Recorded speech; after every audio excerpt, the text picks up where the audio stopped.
Dulu, tatkala Presiden Soekarno dekrit kembali kepada Undang-Undang Dasar 45 tahun 59 kalau nggak salah ya, 57, 59. Beberapa tahun kemudian terjadi peristiwa di tahun 65. Tatkala Presiden Soekarno menerima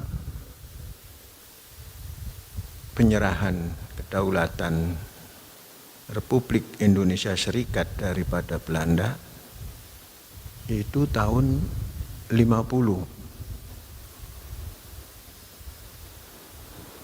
Artinya karena 49-nya sudah akhir, jadi 50. 50 kepada 65 hanya 15 tahun. Bung Karno telah masuk kepada satu action yang banyak sekali. Ada merombak kehidupan dari RIS kepada Republik Indonesia, artinya RIS dibubarkan, masuk kepada Republik Indonesia dengan mosi daripada Muhammad Natsir. Kemudian setelah itu dekrit kembali pada Undang-Undang Dasar 45, kemudian terjadi gerakan 30 September yang dimanipulasi menjadi gerakan internal Angkatan Darat, yang sesungguhnya adalah gerakan dua pemimpin yang bersatu, kemudian tidak bisa menyelesaikan, yang awalnya melontarkan isu Dewan Jenderal. Setelah itu Bung Karno merestui pembersihan jenderal-jenderal yang tidak pro pada revolusi, dilaksanakanlah oleh orang-orang Aidit. Tentunya kalau Aidit identik dengan Partai Komunis Indonesia. Kemudian terjadi gerakan 30 September, selesai, dan Pak Nasution selamat. Disitulah terjadi tawar-menawar antara dua pemimpin, satu pemimpin Republik yang menjadi presiden, dan satu pemimpin Partai Komunis atau CC PKI. Yang intinya Presiden dan pimpinan Partai Komunis punya kesepakatan awal, kemudian dalam perjalanan detik-detik atau jam-jam di tanggal 1 itulah terjadi banyak peristiwa di mana Bung Karno pindah markasnya dari istana ke Halim yang diistilahkan Senko 1, Sentra Komando 1, dan Aidit pada Senko 2 bersama Suparjo. Kemudian setelah itu Aidit memaksakan satu kehendak yang cepat, sedangkan Bung Karno mencari jalan keluar yang supaya seimbang. Terjadilah tawar-menawar yang ujungnya pada jam-jam menjelang siang diumumkan Dewan Revolusi. Beberapa orang dicantumkan nama walaupun belum mendapat kesepakatan, yang ujungnya ada penarikan-penarikan, contohnya umpamanya Sucipto Yudho Diharjo dan lain-lain. Kemudian menjelang agak siang diumumkanlah Dewan Revolusi yang tidak menyertakan Soekarno sebagai presiden. Maka di situ Bung Karno di Senko 1 memanggil beberapa menterinya untuk berdiskusi. Yang ketika itu masih belum menyampaikan bahwa itu ulah Aidit maupun ulah PKI, masih dilindungi oleh Bung Karno. Dan setelah mengetahui bahwa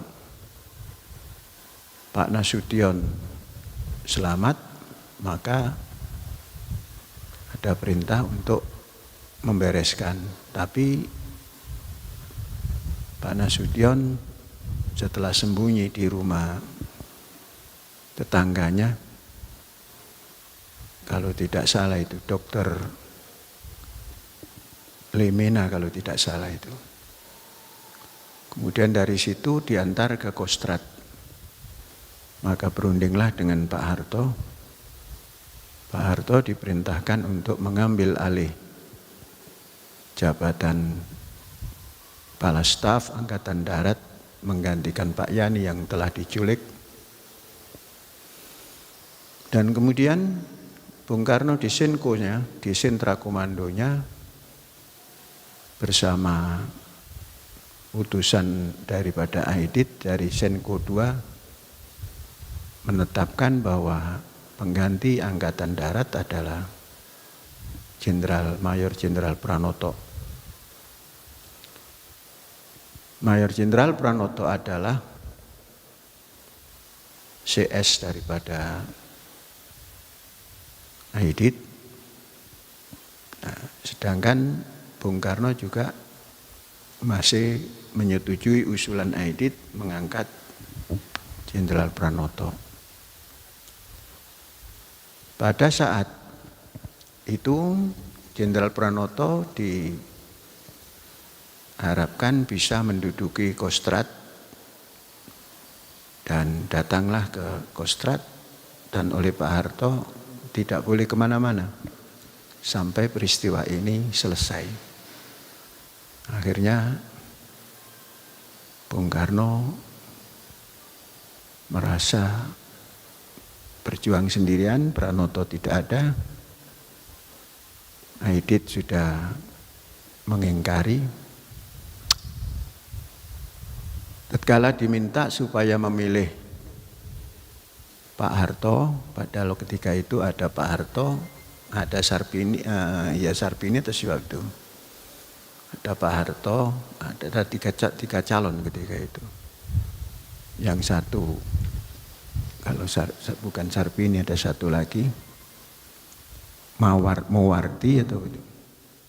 Oh, itu orang tidak bisa dikontrol, jenderal itu.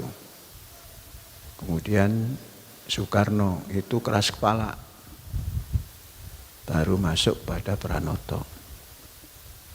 Tapi tatkala Pranoto tidak bisa pergi, dianjurkan oleh Pangkostrat untuk tidak kemana-mana sampai aman lingkungan, maka datang Suparjo, wakil daripada Untung, mengatakan bahwa Pranoto sudah diangkat menjadi Kepala Staf Angkatan Darat dan disuruh pulang ke markasnya dan lapor ke Presiden dengan harapan Presiden selamat. Kalau memang selamat, aturan daripada markas besar kalau Panglima Angkatan Darat berhalangan tetap, maka penggantinya adalah Pangkostrat, dan Kepala Staf Angkatan Bersenjata telah menetapkan Pak Harto.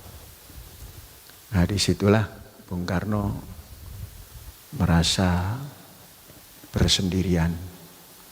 Aidit sudah melepaskan kabinet Twikora, membubarkan dan membuat kabinet gotong royong tanpa presiden, tidak disebut presiden. Maka Bung Karno berjalan sendirian. Tapi Pak Harto orang yang sangat Soekarnois. Artinya presiden harus diselamatkan. Itulah terjadi beberapa negosiasi dan ujungnya pada petang hari Bung Karno diminta meninggalkan Halim karena akan ada pembersihan gerakan 30 September. Nah, disitulah merupakan Bung Karno diselamatkan atau menyelamatkan ke Bogor bersama keluarga, dan Aidit tertinggal dengan sendirinya.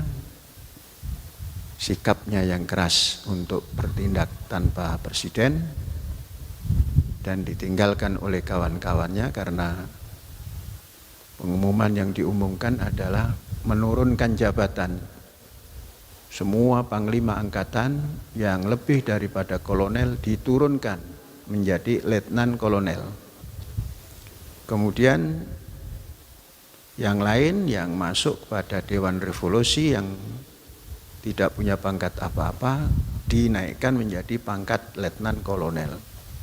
Disuruhlah tentara, semua angkatan, polisi dan sebagainya tidak sepakat dengan itu dan rame-rame mengundurkan diri dari Dewan Revolusi. Maka Aidit seperti membuat tutup daripada peti matinya sendiri, itu tertutup.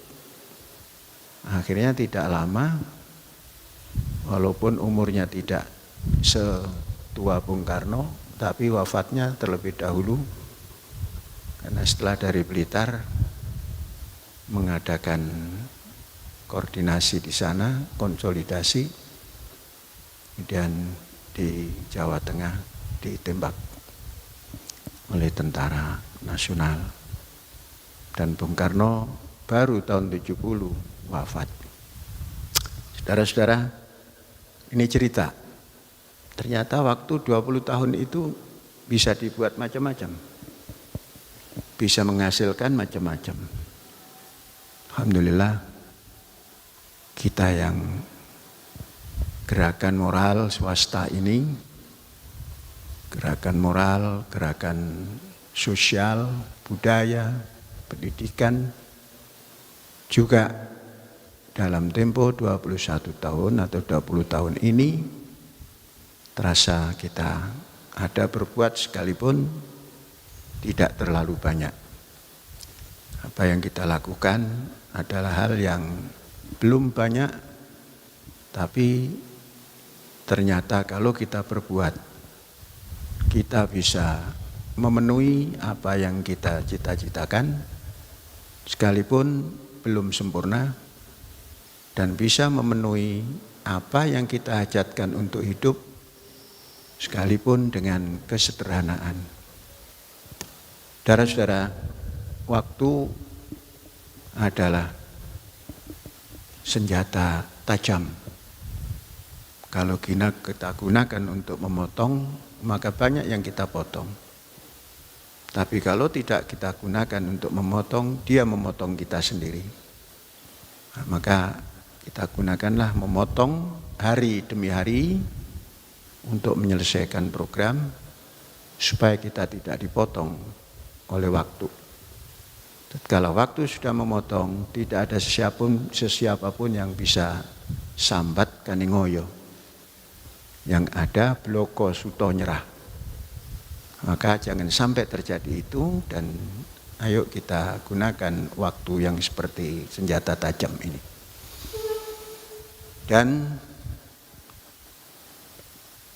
cara menggunakan senjata tajam ini yang seperti pisau tajam ini adalah jangan menunda pekerjaan yang bisa kita selesaikan sekarang untuk dikerjakan besok. Nah, itu artinya mempergunakan senjata tajam, memotong waktu, menyelesaikan waktu, melangkah, mengisi waktu, Artinya jangan pernah untuk menunda pekerjaan yang bisa diselesaikan hari ini kepada besok. Itu kemungkinan senjata tajam itu akan memotong diri kita sendiri. Ini perjalanan 20 tahun sudah kita lalui, kita potong-potong waktu itu dengan pekerjaan yang tanpa menunda-nunda. Apapun hasilnya, pekerjaan yang kita lakukan tanpa kita tunda, itu kita bisa mengetahui. Tapi betapapun bagusnya, kalau kita tunda-tunda, kita tidak bisa melihat hasilnya. Nah, itu cara menggunakan senjata tajam. Artinya waktu yang diibaratkan dengan satu metafora senjata tajam. Mari kita gunakan waktu ini, laksana kita menggunakan senjata tajam untuk memotong sesuatu yang telah kita tetapkan untuk diselesaikan dan dilaksanakan.